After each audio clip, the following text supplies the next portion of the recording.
welcome back. Well, it's a pleasure to welcome Barbara Parkins to the set. She works with the Maasai people in Kenya. Barbara, thanks so much for being with us. Thank you very much for having me. Now, maybe I should start off with saying you're actually not from Kenya. No, I'm not from Kenya. You're from Maxville. Yes. Up on the North New South Wales coast. Yes. So how on earth does a Aussie woman from Maxville end up over in Kenya working with the Maasai? Well, I went there in 2011 and I met a Maasai warrior who was a guard at a place I was staying, and I saw the work he was trying to do with the poor in his community and trying to educate these children who couldn't get an education. And it was something I was looking at doing. I really wanted to help somewhere, and I was looking for some project. And we became very good friends, and so we've joined together and we're working on this project. So you and a Maasai guy, warrior, okay. Yes, he's a warrior. I like the imagery. I'm thinking about it. But I'm trying to figure out, now Kenya's a country that's been independent for maybe like 5 decades. Yes. Surely they have universal free education like most countries do around the world. No, they don't. Your children don't have to go to school, and the education is not free. So they have to pay, and if the school fees aren't paid, they're sent home. And because they don't have to go, many of these Maasai children and other children just are not sent, especially girls. Wow. And now, when I think about the Maasai, I think about the sort of herding cows, drinking cows' blood. I think of it, and the sort of jumping. But that I don't know if that's a modern picture of the Maasai, or is that just something that I remember from National Geographic? Oh, no, very much still their lifestyle. Really? Yes, the Maasai culture is very much intact. Yes, I actually went to where the warriors were and they danced and sang for me, and I got many photos. Yeah, they still very much keep their culture. Well, let me ask you this, because one of the things that we try to, that we've really become aware of, I suppose, as a global community, is when you go into a traditional society and you mess with some of the building blocks, you can sometimes get really unexpected and very negative outcomes. Do you think that education might actually result in, some problems? No, I don't, because they are wanting education. They realise they are part of a modern society, they are wanting modern things, and they are wanting education for their children. They desire it, and even though they still stay with their culture, they are living in a modern world, and they are wanting to integrate, and they want better things for their children.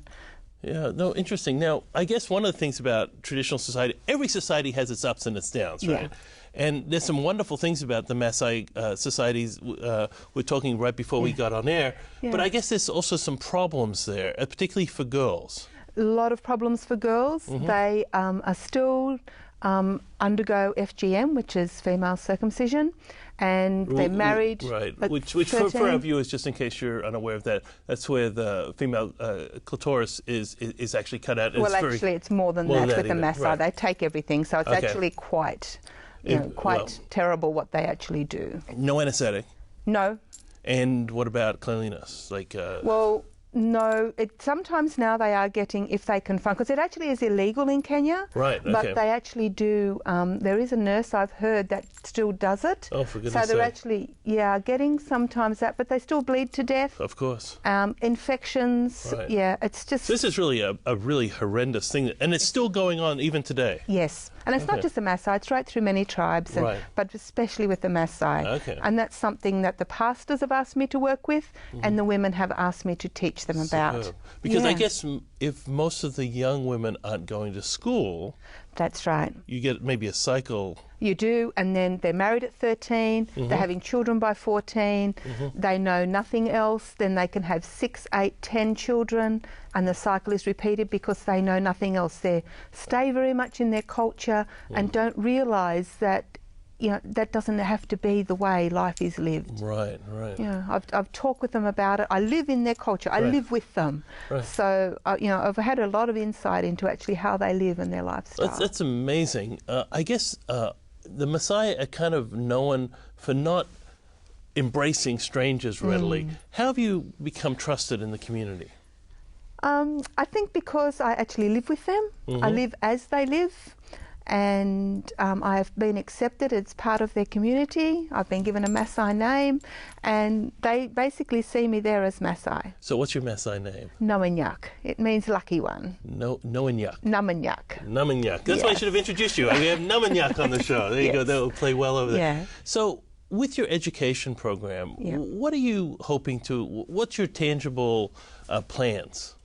Is to have the children who normally would not be educated because of the poverty, to educate them, and those who are able to go to university, but just to give them so they know they have choices as well, especially the girls, but also in health. Health is a very big issue. HIV is a huge issue. Sure. The typhoid, malaria, that's all was around me while I was there in the community I'm living with. They had typhoid, malaria.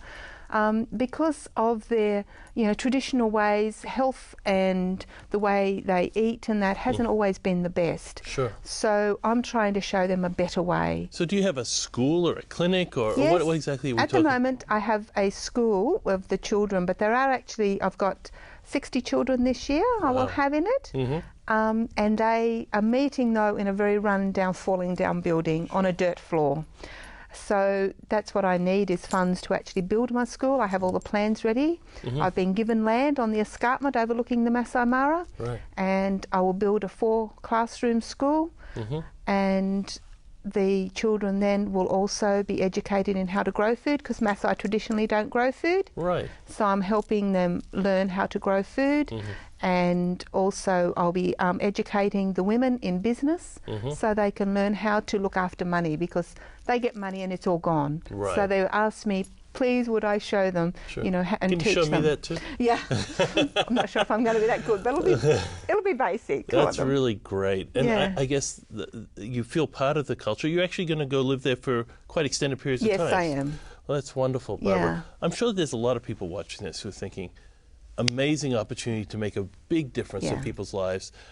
Is there a way people can get in contact with you? Yes, I have an email address and my phone number will be on the screen. I am setting up a website. That just isn't, it's a big process to set it up. So I'm just actually getting all that set up at the moment. You're not blowing it all on overheads, are you? Oh, no. Everything that's given goes straight to the school. Well, thank you so much, Barbara, and we're really inspired by your ministry to go out there and change the world. Thank you. God bless you. Thank you very much. Stay with us. We'll be right back after this short break.